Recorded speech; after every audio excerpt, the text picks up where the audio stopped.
let's get started. So just wanted to go through and just kind of talk about what we know so far and the information that we have so far with the state of the housing market. I actually had just gotten off a call, State of the Union call, really, with our CEO, Dan Forsman, and one of the senior folks over at Weissman, and they were talking about some recent developments that actually happened here yesterday. So it's definitely a changing market. But again, just kind of wanted to give a snapshot of what's going on that we know of so far right now. So the first thing we wanted to really cover is not that slide, but state of the market agenda. Again, we're going to talk about what's going on in the market, some local housing market stats, a couple of new news blogs that we have on our website. I'll talk about those as well. And let me mute somebody there. I think I'm getting some feedback. And talk about a couple of news blogs that came out here this past week. They're actually on our website as well, talking about what's going on in the stock market, how does that impact housing, and a couple of things from that as well.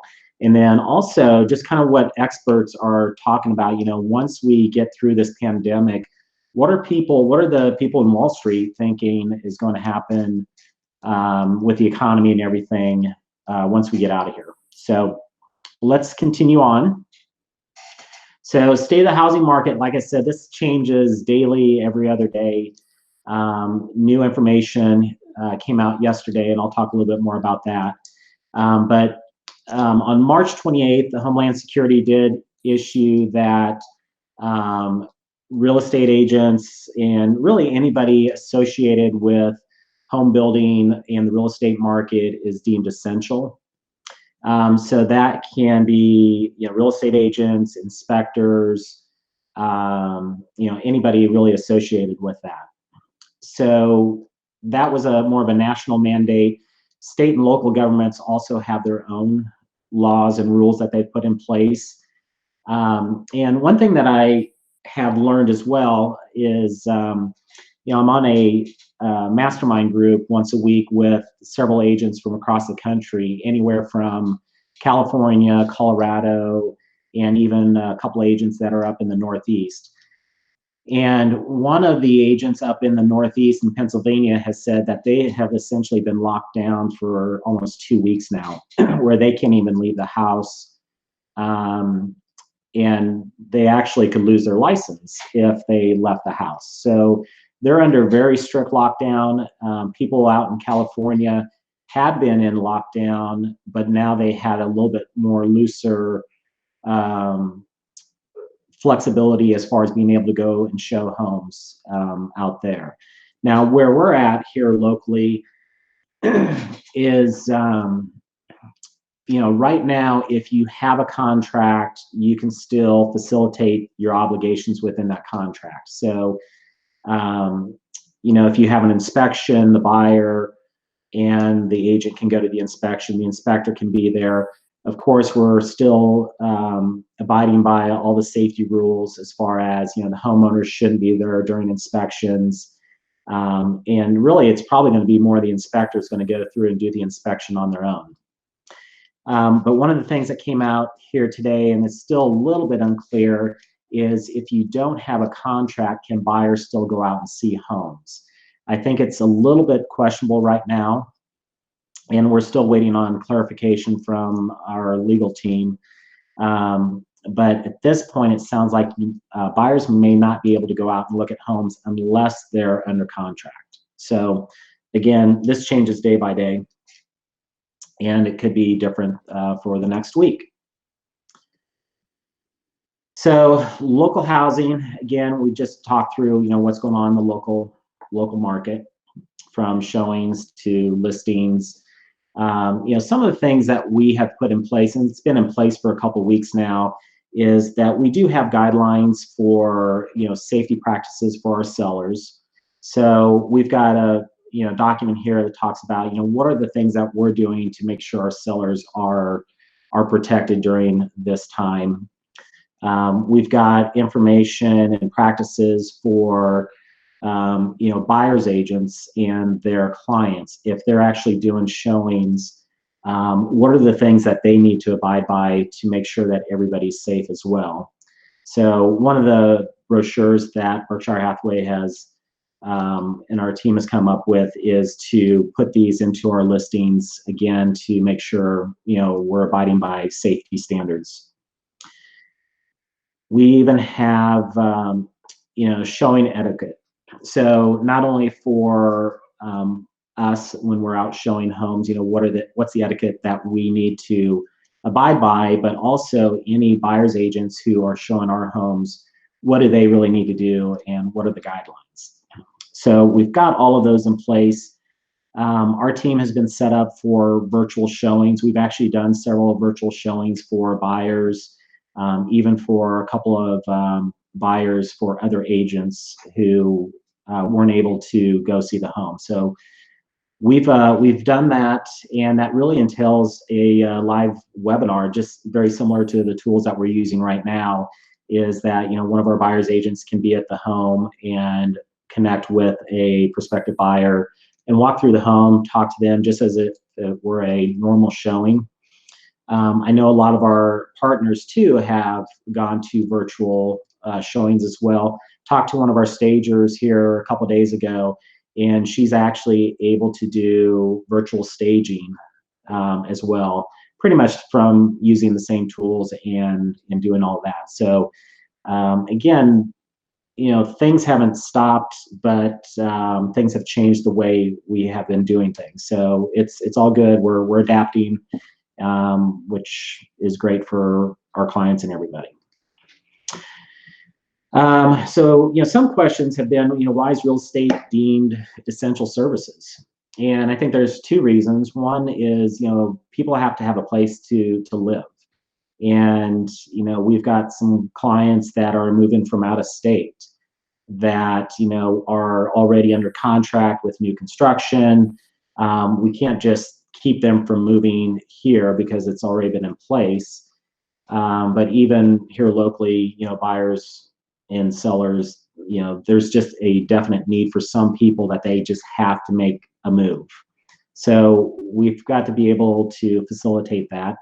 The other part too is that housing is a big piece of our economy, and it does have an economic impact. And this chart here that I have, it just shows for every transaction, for every home transaction, home sale, home purchase, what's the economic impact of that one transaction? So for Georgia, I don't know if you can see it, they estimate that one transaction has about a $72,000 impact on our local economy. So that's anywhere from, the closing process to, inspectors, to contractors, everything that's involved, movers, everything that's really involved around a home transaction. So it does have a pretty big impact as well. Local housing market stats. As expected, we are seeing a slowdown in the number of transactions, month over month, and even year over year. And that's really, really to be expected. But one thing is, it has not just stopped. There's still some, pretty good activity out there. Right now, there's almost 7,000 listings in Cobb and Fulton County, which is about 11, almost 12% more than last month. And that's pretty typical from a seasonality standpoint. Last year, March there's more inventory in March than there is in February. We're just in that seasonal cycle. The number of homes that have gone under contract has dropped off quite a bit, again, to be expected. But the bar chart on the right there just shows, what is the activity in the last 7 days in Cobb and Fulton County. So you can see there, 737 homes were listed in the last week. There's 543 that are under contract, and another 250 that actually went under contract in the last week. So there's still some pretty good activity out there. There's almost 700 closings as well in the past week.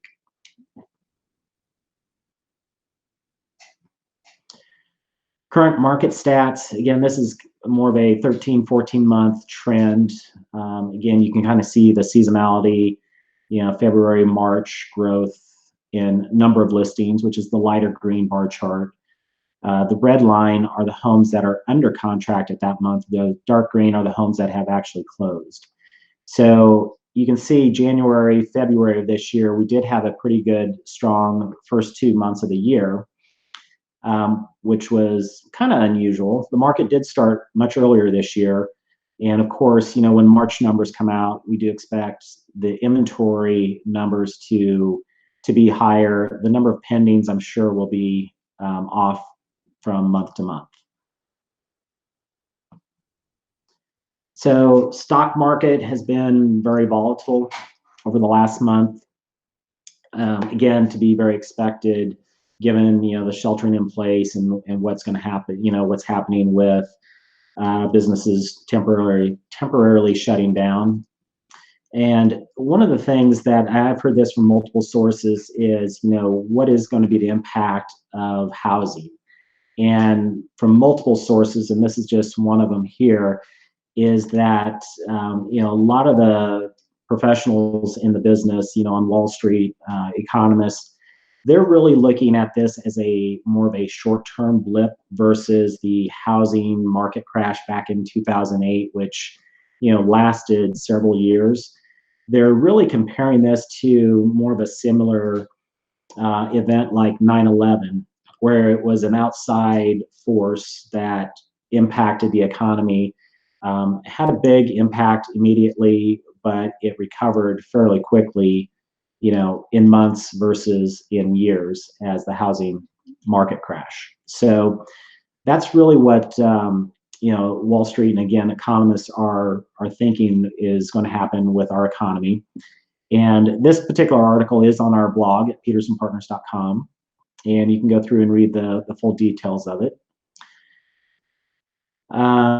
This chart here, again, this is some Wall Street expectations. So the chart on the left, Goldman Sachs, JP Morgan, Morgan Stanley, kind of the overall consensus is that the second quarter is obviously going to be very off from a economic standpoint with, again, the stay-at-home and businesses shutting down.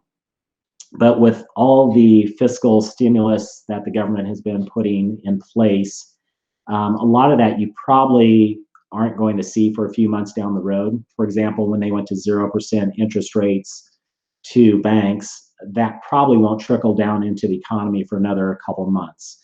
But the expectation is that, again, second quarter is going to be, definitely off, but third, fourth quarter is really going to be probably a strong bounce back. Here in the housing market as well, from, again, experts in the industry that I'm hearing, is that the unit volume of homes being sold in the second quarter is obviously going to be off, but there's going to be a lot of pent-up demand in the marketplace. And when we get over the hump of the pandemic and things start going back to normal, there is a very strong expectation that there's going to be a lot of homes that are not listing today that are going to be ready to list in, when this turns. So we're probably going to see a big increase in home inventory, but we're also expecting some strong buyer demand that's going to come out as well. So I think it's, again, based on everybody that I've listened to, it's third quarter could be a very, very, very strong housing market. We're still in a housing shortage, so most home sales are below the $500,000 price point. There's just not enough supply of homes right now relative to the demand. So there's been questions about, will home values drop?